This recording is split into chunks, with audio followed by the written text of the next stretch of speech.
Aduh,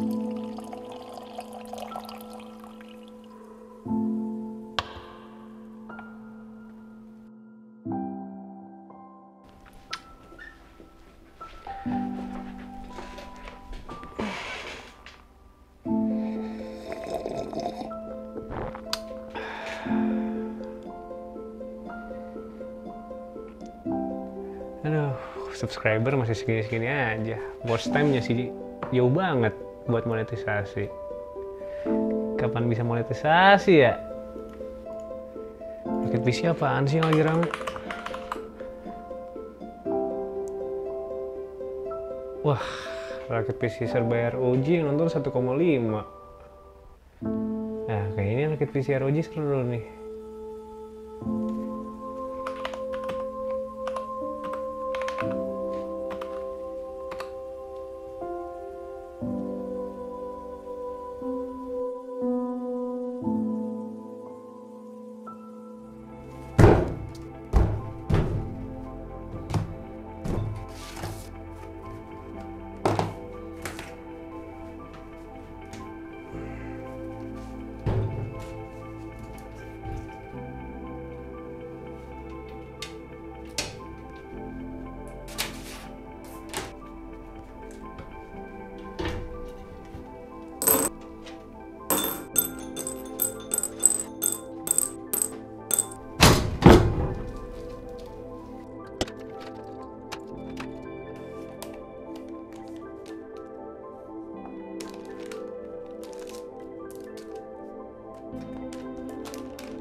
Oke, nah teman-teman, jadi kayak kalian udah lihat, tadi kita udah ngerakit, dan mungkin kalau di awal video kalian lihat seolah-olah kita beli.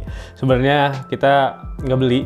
Nah, kita dikasih kesempatan buat rakit PC full ROG, dan ini kalau misalkan kalian ngomongin part-partnya, mungkin kalian udah lihat juga di awal video. Ini kita pakai mobonya di B660F Gaming Wi-Fi. Terus untuk prosesornya kita dapat i5 12600K.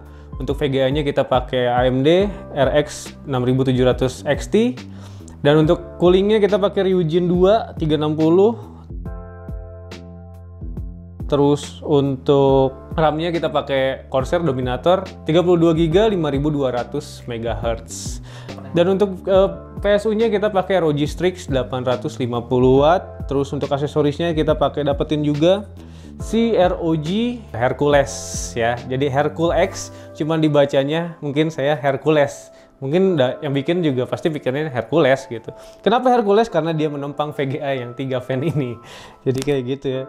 Dan ngomongin masing-masing part sebenarnya mungkin nanti kita ngomong untuk beberapa part kita bikin video review lebih dalam. Untuk motherboard kalian bisa lihat di video yang ini. Terus untuk masing-masing harga mungkin ya. Jadi totalnya sebenarnya ini keseluruhan di sekitar 40 juta. Untuk motherboardnya sendiri B660F itu di sekitar 4.400.000. Terus untuk i5 12600K itu ada di 4 jutaan juga, 4,5 juta. Terus untuk si VGA 6700 XT itu ada di sekitar 13 jutaan.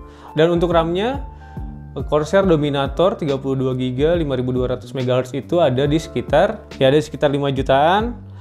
Terus selain itu untuk SSD Kingston Fury SSD M2 NVMe itu di sekitar 2,7 1 tera ya. Dan untuk si ROG Hercules-nya itu di sekitar 700 ribuan. Dan ini sebenarnya keren banget kalau kalian lihat. Dan untuk PSU-nya ROG Strix 850W 80 plus Pure Gold itu di harganya sekitar 2,7 2,8. Untuk casingnya sendiri kita pakai Paradox Gaming ini yang Trickster itu harganya sejuta, kita dapetnya 1.050.000. Ini kita sebenarnya kemarin kita hampir mau di endorse ya, cuman nggak jadi juga. Cuman ya udah kita beli jadinya.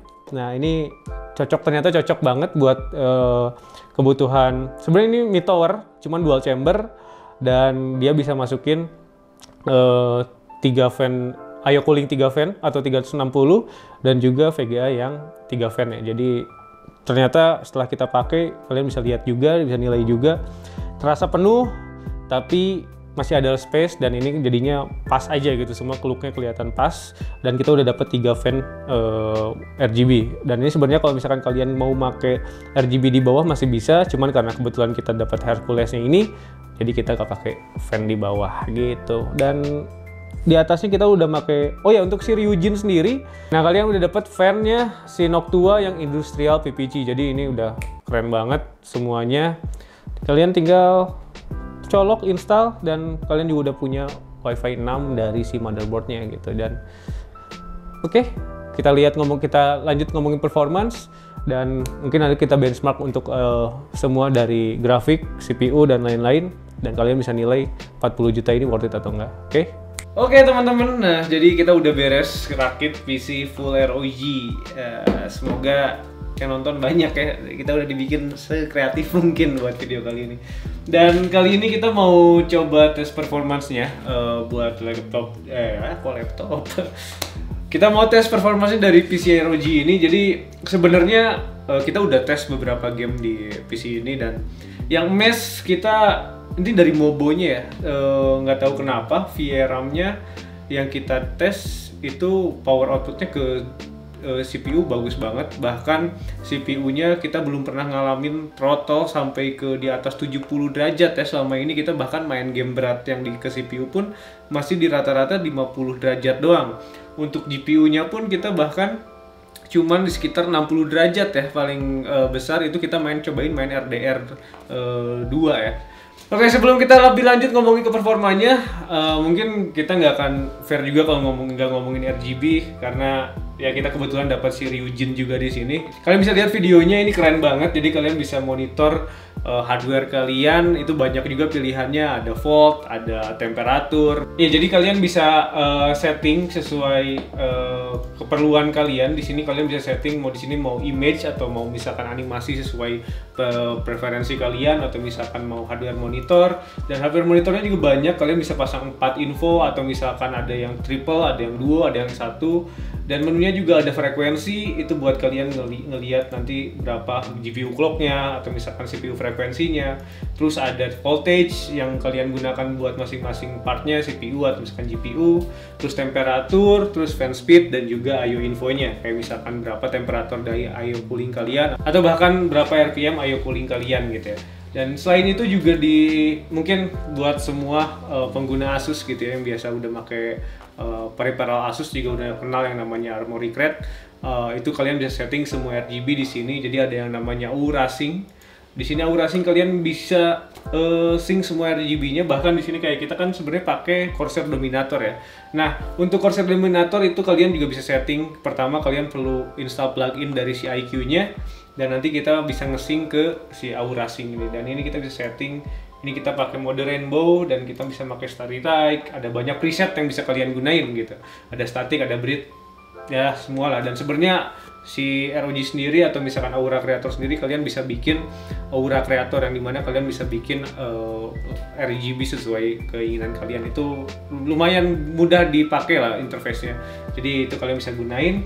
Ya apalagi kalau kalian memang RGB addict ya, kalau misalkan adrenalin kalian ngerasa tambah besar saat kalian dikasih RGB dengan peripheral semuanya RGB, kalian juga bisa setting di sini gitu. Dan insya Allah lah kalian trippy lah. Nah selain itu di Armoury Crate sendiri juga kalian bisa monitor semua. Mungkin sebenarnya ini tampilannya lebih gaming aja kesannya daripada si text manager. Kalian bisa lihat berapa megahertz CPU kalian lagi jalan, terus masing-masing core-nya berapa, dan juga banyak ada misalkan fan-nya kalian mau cepatnya seperti apa, kalian bisa setting di sini mau silent, standar, turbo, dan full speed. Nah cuman untuk setting fan segi ini kalian harus bener-bener fan-nya colok langsung ke motherboard, karena kalau misalkan kebetulan kita kan pakai si Ryujin ini ada adaptor RGB-nya ya, jadi kita colok semua fan ke sana, dan itu ternyata tidak bisa setting dari situ, jadi kita pakai default di sini. Nah selain itu juga ada namanya game library, kalian bisa setting preset buat masing-masing game yang kalian punya. Jadi kayak misalkan nih, kayak kalian bisa lihat di sini ada Apex, ada FIFA, dan lain-lain. Itu kalian bisa setting semua fan-nya, terus profilnya mau seperti apa, ini kalian bisa setting. Jadi pertama kalian bikin dulu si profile yang di skenario profile mau seperti apa, dan akhirnya nanti kita bisa pakai tuh kayak mau berapa volume, mau berapa game face-nya, dan lain-lain. Di sini ada juga namanya Sonic Audio. Nah setiap kalian masuk ke game, itu game first itu bakal otomatis aktif. Itu kalian bakal nentuin berapa bandwidth yang kalian pakai buat si gamenya, dan ngebaginya buat aktivitas lain, misalkan lagi download dan lain-lain, itu otomatis terbagi dengan yang namanya game first. Ya mungkin itulah sekali bagian besarnya hal-hal yang bisa kalian lakuin di si Armoury Crate. Itu kayak sentralisasinya semua controller dari si ROG. Dan mungkin sekarang kita ngomongin aja ke performa. Oke, yang pertama kita mainin PUBG ya di sini. Untuk settingannya kita pakai settingan 1080, semuanya ultra.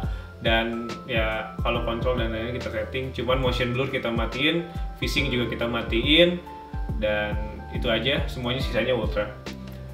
Dan di sini kita masih di pesawat, FPS-nya di 180-an ya, 170. Pas mulai turun ini udah di 140-an. Cuman masih aman. Nah sebenarnya kalau kita ngomongin 6700 itu kan harusnya di 2K ya. Jadi kalau buat 2K-nya harusnya juga nggak jauh beda, masih bisa dapat di atas 100 buat FPS-nya. Easy, udah cukup ya. Oke, kita main Apex. Jadi untuk settingannya kita pakai 1080p. Dan untuk VSync kita disable. Selain itu kita tekstur streaming budgetnya ini 8GB. Sebenarnya ini kalau misalkan kalian lagi streaming ya pakainya. Terus tekstur featuringnya 16 kali. Sisanya semuanya kita mentok di high dan enable semua efeknya ya.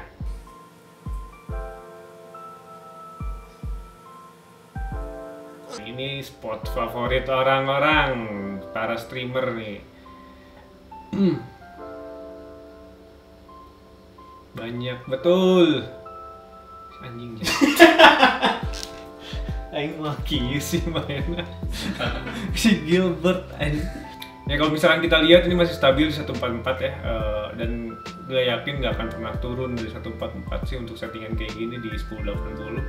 Oke, nah ini kalau misalkan kita lihat FPS-nya ini sebelum perang masih looting ya, stabil di 144. Dan ya kayak gue yakin sih di sini dengan 1080p nggak mungkin drop ke berapapun, karena ya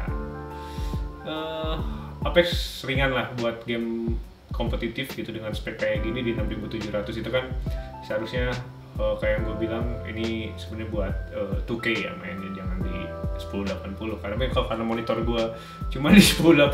Mungkin nanti kalau misalkan ada yang mau ngasih juga nggak apa-apa 2K, nggak usah 4K. Oke, untuk Dota kita setting semuanya di ultra ya udah pasti ya, dan untuk rendernya semua kita 100%. Ini settingannya di 1080 144 Hz. Nah ini kita cuma coba buat gambarnya seberapa indah dengan semua efek nyala gitu ya. Kita meteor storm aja di sini X-nya. Biar nah kalau itu kalian mungkin bisa lihat partikel api neraka. Nah lo tuh.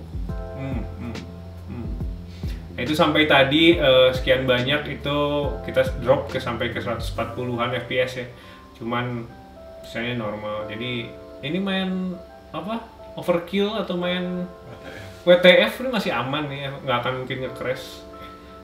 Oke teman-teman, nah ini buat lebih lengkapnya ya, kalian bisa lihat grafik buat game benchmark PC ROG ini. Dan untuk 3 game kompetitif yang kita cobain, CSGO, Dota, dan Apex, kita nggak coba di resolusi lebih tinggi karena ini udah pasti udah masih bisa di atas 60 fps lah ya. Buat CSGO ini kena limit ya, sebenarnya kena limit monitor, jadi dapatnya di 265 sama juga dengan Dota di 265, dan Apex Legends ini baru kena lock si frame per secondnya di hertznya monitor itu 144. Jadi sebenarnya kalau misalkan naik frame rate-nya si monitor pasti udah ngikutin juga. Nah, dan nggak usah, kalau misalkan ini udah mentok juga settingannya udah ultra, mau diapain lagi. Cuma kalau resolusinya naik paling juga turunnya bakal sama aja karena yang sebelumnya kan kena limit. Nah, untuk di PUBG memang kita dapat di 1080-nya kayak yang tadi kita lihat itu di sekitar 120.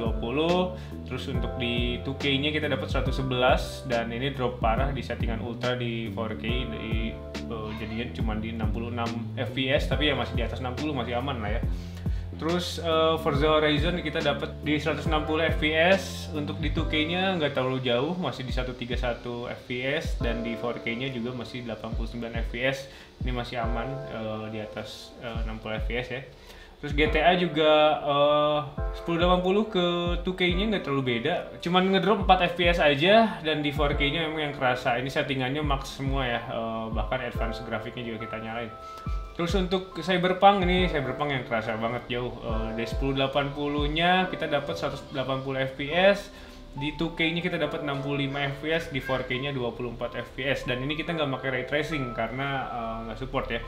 Terus untuk Red Dead Redemption ini kita dapat di 100 fps di 1080, di 2K-nya 63 fps, dan di 4K-nya 40 fps. Dan untuk Shadow of Tomb Raider kita dapat di 1080-nya 152 fps, dan di 2K-nya 70 fps, di 4K-nya ini drop banget di 35 setengahnya ya. Oke, nah itu tadi buat game benchmarknya, dan memang untuk PC ini udah cocok banget buat main di 2K ya. Jadi kalau kalian memang mau main di 2K ini udah pas lah sesuai kebutuhan dengan settingan seperti ini. Dan jangan, sebenarnya sayang aja kalau misalkan kalian masih pakai monitor 1080 resolusinya. Nah lanjut buat Cinebench R15 ya. Ini kita 10 kali loop, jadi kita bisa lihat ini masih skornya masih di average 2400-an ya, 2300-an lah. Ini di run pertamanya kita dapat 2379. Oke, ini single core ya, karena di R15 jadi single core aja dapat di 2379. Untuk first run-nya kesananya average di 2370-an juga lah. Selain itu kita coba di Blender. Nah untuk di Blender kita lihat, ini bisa lihat videonya teman-teman, dan ini untuk GPU-nya aja di sekitar 30 detik ya. Kalau misalkan kita coba di 30 detik 26 milisecond, dan untuk CPU-nya kita dapat di 2 menit 43 detik. Oke, itu tadi mungkin buat benchmarknya. Semoga benchmark yang kita lakuin udah ngewakilin kebutuhan kalian buat tahu gimana performanya PC ini. Kalau misalkan memang ada benchmark lain yang pengen kalian masukin di video-video kita selanjutnya, boleh tulis komen di bawah apa aja. Atau misalkan kalian pengen coba tes render video atau misalkan render 3D atau apa, boleh ngobrol aja ke kita. Selain maksudnya kan kita udah coba Blender gitu, coba yang lain gitu asetnya, boleh aja request aja di bawah. Oke teman-teman, jadi itu tadi tes performance-nya untuk PC rakitan Full ROG ini. Jadi untuk speknya kita mau ingetin lagi, kita pakai i5 12600K. Untuk VGA-nya kita pakai ROG Strix RX 6700 XT. Dan untuk motherboard-nya kita pakai ROG Strix B660F Gaming Wi-Fi, itu udah DDR5.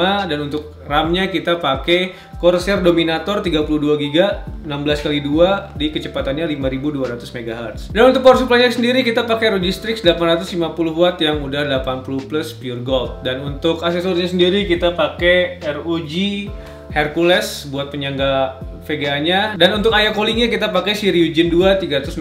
Dan ini mungkin sebenarnya overkill banget ya buat PC ini. Karena ya ini pakai i5 doang tapi coolingnya 3 fan dan makanya mungkin average temperaturnya bisa di 50-an meskipun kita lagi gaming dan misalkan kita lagi render gitu. Dan untuk casingnya sendiri kita pakai si Phantom Gaming Trickster. Ini udah keren banget, mungkin looknya kayak Lian Li dan build quality-nya juga nggak terlalu murahan dengan harganya yang cukup terjangkau. Oke, jadi itu part-part yang kita dapetin dari Asus ROG dan kita nggak ada peripheral apapun yang sekalian datang dengan paket ini. Oke, kesimpulan mungkin ini khusus buat gaming karena ROG build for gamers gitu ya. Namanya juga Republic of Gamers, dan ini buat gaming sebenarnya buat 1080p udah overkill banget. Kalian bisa libas semua gamenya di atas 100 fps. Buat 2K kalian masih bisa dapat average 60 fps. Dan untuk 4K ya kalian masih sekitar 40 fps lah, maksudnya masih bisa cukup aja buat main game-game AAA dengan settingan kalian bisa di twerk sedikit gitu, menyesuaikan kebutuhan kalian. Cuman kalau ngomongin si i5-nya sendiri gitu, ngomongin i5 dengan 6700 XT sebenarnya dengan budget yang kita hitung-hitung dengan semua spek ini itu sekitar 40 juta.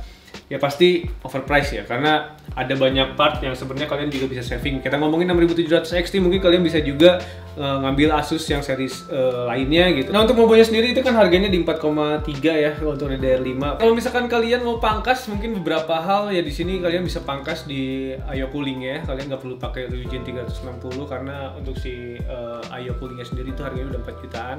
Dan kalian juga bisa pangkas dengan ngurangin si IO cooling, kalian bisa ngurangin juga power supply. Terus juga kalian bisa mungkin RAM-nya 16GB aja karena untuk 32GB nya memang mahal, itu sekitar 5 jutaan. Dan untuk si 16-nya itu masih 3 jutaan ya untuk DDR5. Itu juga kalian seenggaknya masih bisa saving lah gitu, dan ya masih bisa ngurangin sekitar 5 jutaan buat beberapa hal tersebut.